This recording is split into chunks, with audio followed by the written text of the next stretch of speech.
Hi hello guys, welcome to my channel. ಇವತ್ತಿನ ವಿಡಿಯೋದಲ್ಲಿ ಎಲ್ಲ ಹೆಣ್ಮಕ್ಳಿಗೂ ಕೂಡ ಫುಲ್ ಖುಷಿಯಾಗುವಂತಹ ವಿಡಿಯೋ. ನನಗಂತೂ ತುಂಬಾ ಖುಷಿ ಆಯಿತು. ಸೊ ಇವತ್ತು ವರಮಹಾಲಕ್ಷ್ಮಿ ಹಬ್ಬಕ್ಕೆ ಸ್ಯಾರಿ ತೊಗೊಳ್ಳೋಣ ಅಂತ ಹೇಳಿ ಹೋಗ್ತಾ ಇದ್ದೀನಿ. ಮೊದಲನೇ ಸಲ ನಾನು ಸೀರೆ ಉಡಿಸಿ ತಾಯಿಗೆ ಅಲಂಕಾರ ಮಾಡಿ ಪೂಜೆ ಮಾಡಬೇಕು ಅಂತ ಅಂದ್ಕೊಂಡಿದ್ದೀನಿ. ತುಂಬ ಸಲದಿಂದನೂ ಕೂಡ ನಾನು ಸೀರೆ ಉಡಿಸ್ಬೇಕು ಅಂತ ತುಂಬ ಆಸೆ ಪಡ್ತಾ ಇದ್ದೆ, ಆದರೆ ಆಗಿರಲಿಲ್ಲ. ಈ ಸಲ ನನಗೆ ಆ ತಾಯಿ ಕೆಲವೊಂದಷ್ಟು ಆಸೆಗಳನ್ನ ಕೊಟ್ಟಿರೋ ಕಾರಣ ಈ ಸಲ ನನಗೆ ಅವಕಾಶ ಸಿಕ್ಕಿದೆ. ಆ ಒಂದು ಅವಕಾಶವನ್ನು ಕಂಪ್ಲೀಟ್ ಮಾಡ್ಕೊಳ್ಳೋದನ್ನು ಕೂಡ ತಾಯಿ ಅವಕಾಶನ ಕಂಪ್ಲೀಟ್ ಮಾಡ್ಕೊಳ್ಳೋದಕ್ಕೆ ನನಗೆ ಶಕ್ತಿ ಕೊಟ್ಟಿದ್ದಾಳೆ. ಸೊ ಹಾಗಾಗಿ ನಾನು ಈ ಸಲ ಒಂದು ಚೆನ್ನಾಗಿರೋ ಸೀರೆನ ತಂದು ಉಡಿಸ್ಬೇಕು, ಪೂಜೆ ಮಾಡಬೇಕು ಅಂತ ಅಂದ್ಕೊಂಡು ಬಂದಿದ್ದೀನಿ. ಬನ್ನಿ ಇವಾಗ ಸ್ಯಾರಿ ಶಾಪಿಂಗಿಗೆ ಅಂತ ಹೇಳಿ ಬಂದ್ವಿ. ಆದರೆ ನನ್ನ ತಂಗಿ ನಾನು ಮೊದಲು ಡ್ರೆಸ್ ತೊಗೋತೀನಿ ಅಂತ ಹೇಳಿದ್ಲು. ಸೊ ಅವಳು ಡ್ರೆಸ್ ತೊಗೋತೀನಿ ಅಂತ ಅಂದಮೇಲೆ ಮುಂಚೆ ಅವಳಿಗೆ ಕೊಡಿಸ್ಬಿಡೋಣ, ಆಮೇಲೆ ನನಗೆ ತುಂಬ ಟೈಮ್ ಆದರೆ ನಾನೇನಾದರೂ ಸೆಲೆಕ್ಷನ್ ಮಾಡೋದಕ್ಕೆ ಅಂತ ಹೇಳಿ ಅವಳಿಗೆ ತೊಗೊಳೋದಕ್ಕೆ ಅಂತ ಬಂದ್ವಿ. ಅವಳು ಪೀಸ್ಗಳನ್ನ ನೋಡ್ತಾ ಇದ್ಲು, ಡ್ರೆಸ್ ಪೀಸು. ಆದರೆ ಅವಳು ಈಗಾಗಲೇ ಅದನ್ನು ಸ್ಟಿಚ್ ಮಾಡಿಸ್ಕೊಂಡಿದ್ದಾಳೆ. ಬಟ್ ಅವಳು ಅಷ್ಟು ಕಂಫರ್ಟಬಲ್ ಅನ್ನಿಸ್ಲಿಲ್ಲ ಆ ಪೀಸ್ಗಳಿಗೆ. ಯಾಕಂತ ಅಂದರೆ ಅವಳಿಗೆ ಪ್ಯಾಂಟು ಮತ್ತು ವೇಲು ಬೇರೆ ಕಲರ್ ಇದ್ದು, ಟಾಪ್ಸ್ ಬೇರೆ ಕಲರ್ ಇರ್ಬೋದು, ಡಬಲ್ ಕಲರ್ ಅಂತ ಚೂಸ್ ಮಾಡ್ತಿದ್ಲು. ಆದರೆ ಅದು ಆ ಥರ ಯಾವುದೂ ಇರಲಿಲ್ಲ. ಅದಕ್ಕೆ ರೆಡಿ ಟಾಪ್ಸ್ಗಳಿರ್ತಾವಲ್ಲ ಅದನ್ನೇ ತೊಗೋತೀನಿ ಅಂತ ಹೇಳಿ ಬಂದಳು. ತುಂಬಾ ಚೆನ್ನಾಗಿತ್ತು ಟಾಪ್ಸ್ ಮಾತ್ರ. ತುಂಬ ಕಾಸ್ಟ್ಲಿ ಅಂತಲೂ ಅನ್ನಿಸ್ತು, ಆದರೂ ಕೂಡ ಚೆನ್ನಾಗಿತ್ತು ಕ್ಲಾತ್ ಅಂತ ಹೇಳಿ ತೊಗೊಂಡ್ಳು. ನನ್ನ ಮಗಳಿಗಂತೂ ಫುಲ್ಲು ಖುಷಿ. ಅದು ಒಂದು ರ್ಯಾಪರು ಮತ್ತು ಒಂದು 2 ಕಡ್ಡಿ ಚಾಪೆ ಇರುತ್ತಲ್ವ, ಅದ್ರದ್ದು 2 ಕಡ್ಡಿನ ತೊಗೊಂಡು ಫುಲ್ ಖುಷಿ ಪಟ್ಬಿಟ್ಲು. ಅವಳಂತೂ ನಮ್ಮ ಮಾತು ಕೇಳೂ ಇಲ್ಲ, ನಮ್ಮ ಜೊತೆ ಅವಳು ಡಿಸ್ಟರ್ಬು ಮಾಡಲಿಲ್ಲ. ಅವಳು ಪಾಡಿಗೆ ಅವಳು ಆಟ ಆಡ್ಕೋತಾ ಇದ್ಲು. ನನ್ನ ತಂಗಿಲಿ ಡ್ರೆಸ್ ಕಲೆಕ್ಷನ್ಸ್ನ ನೋಡಿ ಸ್ವಲ್ಪ ಚೂಸ್ ಮಾಡ್ತಿದ್ಲು. ಇದು ಯಾವುದು ಅವಳಿಗೆ ಇಷ್ಟ ಆಗಲಿಲ್ಲ, ಯಾವ ತೊಗೊಳ್ಳಿ ಅಂತ ಗೊತ್ತಾಗ್ತಿರ್ಲಿಲ್ಲ. ಆಗ ಅಂಗಡಿಯವರೇ ನಮಗೆ ಸಜೆಸ್ಟ್ ಮಾಡಿದ್ದು, ನೀವು ಹೇಗಿದ್ರೂ ಪ್ಯಾಂಟನ್ನು ಯೂಸ್ ಮಾಡಲ್ಲ, ಲೆಗ್ಗಿನ್ಸ್ ಯೂಸ್ ಮಾಡ್ತೀವಿ ಅಂತಂದರೆ ತುಂಬ ಚೆನ್ನಾಗಿರೋ ಟಾಪ್ಸ್ ಇದೆ, ಅದನ್ನು ತೊಗೊಳ್ಳಿ ಅಂತ ಅಂದರು. ಸೊ ಹಾಗಾಗಿ ಅದನ್ನು ನೋಡೋಣ ಅಂತ ಹೇಳಿ ಹೋಗಿದ್ದಕ್ಕೆ ಟಾಪ್ಸೇ ತುಂಬಾ ಚೆನ್ನಾಗಿತ್ತು. ಒಂದು 899ಗೆ ಒಂದು ರೆಡ್ ಕಲರ್ ಟಾಪ್ ಇತ್ತು, ಅದು ತುಂಬಾ ಇಷ್ಟ ಆಯಿತು. ಹೋಗಿದ ತಕ್ಷಣವೇ ನಮ್ಗೆ ಅದು ಇಷ್ಟ ಆಯಿತು. ಸೀರೆ ಅಂಗಡಿಗಳಿಗೆ ಹೋದರೆ ಆಲ್ಮೋಸ್ಟ್ ಎಲ್ಲರೂ ಕೂಡ ಕಲರು ಮತ್ತು ಪ್ಯಾಟ್ರನನ್ನು ಡಿಫ್ರೆಂಟಾಗಿ ಕೇಳ್ತಾನೆ ಇರ್ತಾರೆ. ಸೊ ನಮಗೂ ಕೂಡ ಎಕ್ಸ್ಪೀರಿಯನ್ಸ್ ಇದೆ, ನಾವು ಹಾಗೆ ಮಾಡೋದು. ಇವಾಗ ನಾವು ಫೈನಲಾಗಿ ಸ್ಯಾರಿ ತೊಗೊಳ್ಳೋಣ ಅಂತ ಹೇಳಿ ಬಂದ್ವಿ. ಈ ಸ್ಯಾರಿಗಳನ್ನ ತೆಗೆದಾಕಿದ ತಕ್ಷಣವೇ ನನಗೆ ಇಷ್ಟನೇ ಆಗಲಿಲ್ಲ. ಈ ಥರದ್ದಾಗಲೇ ನನ್ನ ಹತ್ರ ಒಂದು 5-6 ಸ್ಯಾರಿಗಳಿದೆ, ಕಲರು ಪ್ಯಾಟ್ರನ್ ಎಲ್ಲ ಚೇಂಜ್ ಆಗಿರೋದು. ಸೊ ಇದಿಷ್ಟ ಆಗಲಿಲ್ಲ. ಸೀರೆ ಅಂಗಡಿಗೆ ಹೋದ ತಕ್ಷಣವೇ ನಮ್ಗೆ ಇಂಥದ್ದು ಬೇಕು ಅಂತಂದರೆ ಅದು ಇಷ್ಟ ಆಗಲ್ಲ. ನೋಡಿ ಫೈನಲ್ಲು ಕೊನೆಗೆ ಎಲ್ಲದಕ್ಕಿಂತ ಚೆನ್ನಾಗಿ ಯಾವ್ದು ಅನಿಸುತ್ತೆ ಅದನ್ನು ಮಾತ್ರ ತೊಗೊಳೋದಕ್ಕೆ ಸಾಧ್ಯ ಆಗುತ್ತೆ. ಅವರು ಇದೆಲ್ಲ ತುಂಬ ಚೆನ್ನಾಗಿದೆ ನೋಡಿ, ಕಲರ್ಸ್ ಎಲ್ಲ ಅಂತ ಹೇಳಿ ಕೊಡ್ತಾನೆ ಇದ್ದರು. ಆದರೆ ಅದು ನನಗೆ ಇಷ್ಟ ಆಗಬೇಕಾ, ನನ್ನ ಮನಸ್ಸು ಅಲ್ಲೆಲ್ಲೂ ಹೋಗ್ತಾನೆ ಇರಲಿಲ್ಲ. ನಾನು ಇಷ್ಟಪಡೋ ಸೀರೆ ಯಾವುದು ನನಗೆ ನೋಡಿದ ತಕ್ಷಣವೇ ಇದು ಬೇಕು ಅಂತ ಅನ್ನಿಸ್ಬೇಕು. ಅಲ್ಲಿವರೆಗೂ ನೋಡ್ತಾನೆ ಇರ್ತೀನಿ. ಸುಮ್ಮನೆ ಯಾವುದೋ ಒಂದು ಅಂತ ಹೇಳಿ ನಾನು ತೊಗೊಳೋದಿಲ್ಲ. ನನಗಿಷ್ಟ ಆದರೆ ಮಾತ್ರನೇ ತೊಗೊಳೋದು. ಪಾಪ ಅವರೂ ಕೂಡ ತೋರಿಸ್ತಾಯಿದ್ರು, ನಿಮ್ಗೆ ಯಾವ ಥರ ಬೇಕು, ಯಾವ ಕಲರ್ ಬೇಕು ಹೇಳಿ, ನಾನು ತೊಗೊಡ್ತೀನಿ, ಎಲ್ಲ ಕಲರು ಇದೆ ಅಂತ ಹೇಳಿ ಹೇಳ್ತಾಯಿದ್ರು. ನನ್ನ ತಂಗಿ ಬೇರೆ ಯಾವುದೋ ಒಂದು ತಗೋ ಅದೇ ಹೆಂಗೆ ಯಾವುದೋ ಒಂದು ತೊಗೊಳೋದಕ್ಕಾಗುತ್ತೆ. ಅದಕ್ಕೆ ನಾನು ನೋಡ್ತಾನೇ ಇದ್ದೆ. ಫೈನಲಾಗಿ ತುಂಬಾ ಚೆನ್ನಾಗಿತ್ತು. ಪ್ರೈಸು ಕೂಡ ನಮಗೆ ಕನ್ವೀನಿಯೆಂಟಾಗಿ ಹಾಕ್ಕೊಟ್ರು. ತುಂಬಾ ಖುಷಿ ಆಯಿತು.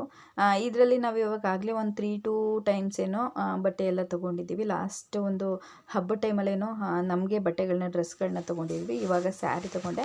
ನನಗಂತೂ ಸ್ಯಾರಿ ತುಂಬಾ ಇಷ್ಟ ಆಯಿತು. ಈ ವಿಡಿಯೋ ನೋಡಿರೋರು ಯಾರಾದರೂ ಕೂಡ ನಾನು ಯಾವ ಸ್ಯಾರಿ ತೊಗೊಂಡಿದ್ದೀನಿ ಅಂತ ಹೇಳಿ ಗೊತ್ತಾಯಿತು ಅಂತ ಅಂದರೆ ಕಮೆಂಟ್ ಮಾಡಿ, ನನಗೂ ಕೂಡ ಖುಷಿಯಾಗತ್ತೆ. ನಾನು ತೊಗೊಂಡಿರೋ ಸೀರೆ ನನಗಂತೂ ತುಂಬಾ ಇಷ್ಟ ಆಯಿತು. ಇವಾಗ ತೋರಿಸಿದ್ದು ಯಾವುದೂ ನನಗೆ ಅಷ್ಟು ಲೈಕ್ ಆಗಲಿಲ್ಲ.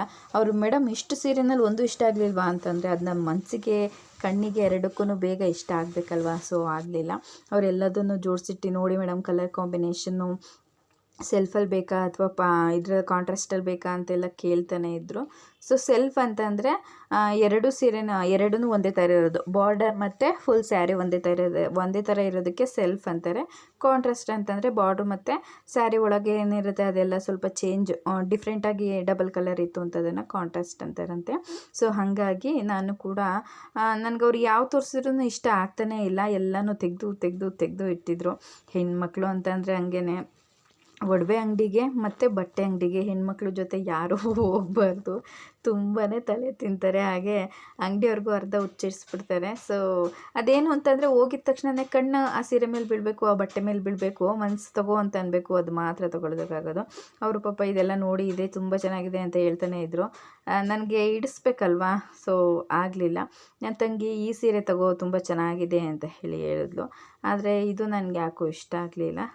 ನನಗೆ ನೋಡಿದ ತಕ್ಷಣ ಇಷ್ಟ ಆಗಬೇಕು, ಅಲ್ಲಿವರೆಗೂ ತೊಗೊಳೋದಕ್ಕಾಗೋದಿಲ್ಲ. ಆಮೇಲೆ ಇದನ್ನು ಕೂಡ ನೋಡಿದ್ವಿ. ಇದು ತುಂಬ ಚೆನ್ನಾಗಿದೆ, ನನಗೂ ಇಷ್ಟ ಆಯಿತು. ಸೊ ನೋಡೋಣ ಯಾವ ತೊಗೋತೀವಿ ಅಂತ ಹೇಳಿ. ನನ್ನ ತಂಗಿ ಅದು ತೊಗೋ ಅಂತ ಹೇಳಿ, ನಾನು ಇರು ಇನ್ನೂ ನೋಡ್ತೀನಿ ಅಂತ ಹೇಳಿಬಿಟ್ಟು, ಆಮೇಲೆ ಮೇಡಮ್ ಪಾಲಿಶ್ ಎಲ್ಲ ಹಾಕ್ಸಿದ್ದೀವಿ, ಜಸ್ಟ್ ಒಂದು 4 ಸೀರೆ ಬಂದಿದೆ ಮೇಡಮ್ ಅಂತ ಹೇಳಿ ಈ ಸೀರೆಗಳನ್ನ ತೆಗೆದಾಕಿದ್ರು. ಇದು ನನಗಿಷ್ಟ ಆಯಿತು. ಆಮೇಲೆ ಈ ಕಡೆ ಪಕ್ಕದಲ್ಲಿ ಇದೆಯಲ್ಲ ಅದು ಇಷ್ಟ ಆಯಿತು. ಬಾರ್ಡ್ರು ಸ್ವಲ್ಪ ಲಾಂಗ್ ಇರೋದು ನನಗೆ ಇಷ್ಟ ಆಗುತ್ತೆ, ಬಟ್ ಇವಾಗ ತೋರಿಸಿರೋ ಸೀರೆಗಳಲ್ಲಿ ನನಗೆ ಯಾವುದೂ ಇಷ್ಟನೇ ಆಗ್ತಿರ್ಲಿಲ್ಲ. ಸೊ ನೋಡ್ತಾನೆ ಇದ್ದೆ ಯಾವ ಚೆನ್ನಾಗಿರುತ್ತೆ ಕ್ಲಾತು. ಅಷ್ಟೆಲ್ಲ ಸೀರೆ ಕ್ಲಾತ್ ಬಗ್ಗೆ ಗೊತ್ತಿಲ್ಲ, ನನಗೆ ಸಾಫ್ಟಾಗಿರಬೇಕು, ಸೀರೆ ವೇರ್ ಮಾಡಿದಾಗ ಕಂಫರ್ಟಬಲಾಗಿ ಕೂರಬೇಕು. ಸೊ ಅದನ್ನು ನೋಡ್ತೀನಿ. ಹಾಗೆ ನೋಡ್ತಾ ಇದ್ದೆ. ನನ್ನ ತಂಗಿ ಕಮೆಂಟ್ ಮಾಡ್ತಿದ್ಲು, ಇವಳಿಗೆ ಸೀರೆ ಬಗ್ಗೆ ಎಲ್ಲ ಗೊತ್ತು, ನನಗೆ ಬಟ್ಟೆ ಬೇರೆ ಮುಟ್ಟು ನೋಡ್ತಾ ಇದೆಯಾ ಅಂತ ಹೇಳ್ಬಿಟ್ಟು. ಸೊ ಎಲ್ಲ ಗೊತ್ತಿರಲ್ಲ, ಆದರೂ ವೇರ್ ಮಾಡಿರೋರಿಗೆ ಸ್ವಲ್ಪ ಎಕ್ಸ್ಪೀರಿಯೆನ್ಸ್ ಇರುತ್ತಲ್ವ, ಈ ರೀತಿ ಕ್ಲಾತ್ಸ್ ಆದರೆ ಚೆನ್ನಾಗಿರುತ್ತೆ ಅಂತ ಹೇಳಿಬಿಟ್ಟು. ಇದೆಲ್ಲ ಸೆಮಿ ಕ್ರೇಪ್ ಸ್ಯಾರೀಸ್ ಅಂತೆ, ಸಿಲ್ಕ್ ಸ್ಯಾರಿಗಳು. ಸೊ ಅವರು ಮೇಡಮ್ ಡಿಸೈನ್ಸ್ ಎಲ್ಲ ಹೊಸ್ದಾಗಿ ನಾವು ಮಾಡಿಸಿರೋದು ಮೇಡಮ್, ಬರೀ ಇದನ್ನು ಮಗ್ಗ ಮಾಡೋರು ಕೂಲಿ ಕೆಲಸದವ್ರಿಗೆ 700 ರೂಪಾಯಿ ಕೊಡ್ತೀವಿ ಒಂದು ಸೀರೆಗೆ, ನೀವೇನು ಮೇಡಮ್ ಇದು ಚೆನ್ನಾಗಿಲ್ಲ ಅಂತೀರಾ ಅಂತ ಸಜೆಷನ್ ಕೊಡ್ತಿದ್ರು. ಅವ್ರು ಏನೇ ಸಜೆಷನ್ ಕೊಡಲಿ, ನನ್ನ ಪಕ್ಕದಲ್ಲಿರೋರು ಏನೇ ಹೇಳಿ, ನನಗೆ ಕಣ್ಣಿಗೆ ಮನಸ್ಸಿಗೆ ಎರಡಕ್ಕೂ ಪಟ್ ಅಂತ ಇಷ್ಟ ಆಗಬೇಕು. ಈ ಸೀರೆ ನನ್ನ ತಂಗಿ ತುಂಬ ಇಷ್ಟಪಟ್ಟಳು, ಇದು ಚೆನ್ನಾಗಿದೆ ತಗೋ ಅಂತ ಹೇಳ್ಬಿಟ್ಟು. ಆದರೂ ನನ್ನ ಮನಸ್ಸು ಅಲ್ಲಿ ಹೋಗಲಿಲ್ಲ. ಅದಾದಮೇಲೆ ಇನ್ನು ಸಿಲ್ಕ್ ಸೀರೆಗಳು 14,000 ಇದೆ ಮೇಡಮ್, ಇದು ತೊಗೊಳ್ಳಿ ಅಂತ ಅಂದರು. ನಾನು ಸೀರೆಗೆ ಅಷ್ಟೆಲ್ಲ ಬಂಡವಾಳ ಹಾಕಲ್ಲ ಸರ್, ಒಂದು 2,000ದಿಂದ 2,500 ಅಷ್ಟೇ ಸರ್ ಅಂತ ಅಂದೆ. ಮೇಡಮ್ ಏನು ಮೇಡಮ್ ನೀವು ಇದನ್ನೆಲ್ಲ ವೀಡಿಯೋ ಮಾಡ್ಕೋಬೇಡಿ, ಇದೆಲ್ಲ ನಾವು ಪರ್ಸ್ನಲಾಗಿ ಡಿಸೈನ್ ಮಾಡಿಸಿರೋದು ಮೇಡಮ್ ಅಂತ ಅಂದರು. ಸೊ ಅದಕ್ಕೆಲ್ಲ ನಾನು ಅಪ್ರಿಷಿಯೇಟ್ ಮಾಡ್ತೀನಿ. ಹಾಗೆ ನಾನು ಅದಕ್ಕೆಲ್ಲ ಅಪೋಸ್ ಮಾಡೋದಿಲ್ಲ, ಯಾಕಂದರೆ ಅವರವರು ಬಿಸ್ನೆಸ್ ಸ್ಟಾಟಿಕ್ಸ್ ಅದೆಲ್ಲ. ಸೊ ಹಾಗೆಲ್ಲ ನಾವು ಅದನ್ನು ಪಬ್ಲಿಕ್ ಮಾಡಬಾರ್ದು. ಹಾಗೆ ಡಿಸೈನು ಮತ್ತು ಬಾರ್ಡರು ಕಲರು ಎಲ್ಲ ನೋಡ್ತಾನೇ ಇದ್ದೆ. ಫೈನಲಾಗೂ ಕೂಡ ಒಂದು ಸೀರೆ ನನಗೆ ನಾನು ಅಂದ್ಕೊಂಡಿರೋ ಥರನೇ ಇಷ್ಟ ಆಯಿತು. ನೋಡಿದ ತಕ್ಷಣವೇ ವಾವ್ ಅನ್ನಿಸ್ತು, ಇದು ತೊಗೋಬೇಕು ಅನ್ನಿಸ್ತು, ತೊಗೊಂಡೆ. ಅವರು ಡಿಸ್ಕೌಂಟ್ ಎಲ್ಲ ಹಾಕಿ ಕೊಟ್ಟರು. ಆದರೂ ಕೂಡ ನಾನು ಎಲ್ಲನೂ ತೆಗೆಸಿ ನೋಡ್ತಾ ಇದ್ದೆ, ಬಾರ್ಡರ್ ಹೇಗಿದೆ, ಸ್ಯಾರಿ ಹೇಗಿದೆ, ಮತ್ತು ಬ್ಲೌಸ್ ಹೇಗಿದೆ, ಸೆರ್ಗೆ ಹೇಗಿದೆ ಅಂತ ಎಲ್ಲ ಹೇಳಿಬಿಟ್ಟು.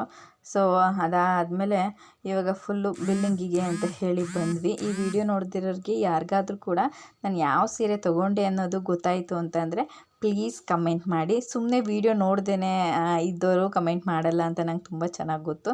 ಸೊ ಹಾಗಾಗಿ ವಿಡಿಯೋ ನೋಡಿರೋರು ಕಮೆಂಟ್ ಮಾಡಿ ಯಾವ ಸೀರೆ ತೊಗೊಂಡಿದ್ದೀನಿ ಅಂತ ಹೇಳಿ ಕಲರ್ ಮೆನ್ಷನ್ ಮಾಡಿ ಅಥವಾ ಡಿಸೈನ್ ಮೆನ್ಷನ್ ಮಾಡಿ, ನನಗೂ ಕೂಡ ಖುಷಿ ಆಗುತ್ತೆ. ಈ ಒಂದು ಸ್ಯಾರಿ ಸೆಂಟರ್ ಇರೋವಂಥದ್ದು ಒಂದು ಸುಂಕದ ಕಟ್ಟೆನಲ್ಲಿ. ಅಡ್ರೆಸ್ ಎಲ್ಲ ನಾನು ಹೇಳಬೇಕು ಅಂದರೆ ಕಮೆಂಟ್ ಮಾಡಿ ಹೇಳ್ತೀನಿ, ಈ ವಿಡಿಯೋದಲ್ಲಿ ಹೇಳಿರೋದಿಲ್ಲ. ತುಂಬಾ ಚೆನ್ನಾಗಿದೆ ಸ್ಯಾರೀಸು. ನೀವು ಯಾರಾದರೂ ಹತ್ತಿರದಲ್ಲಿದ್ದರೆ ಹೋಗಿ ಬೈ ಮಾಡಿ.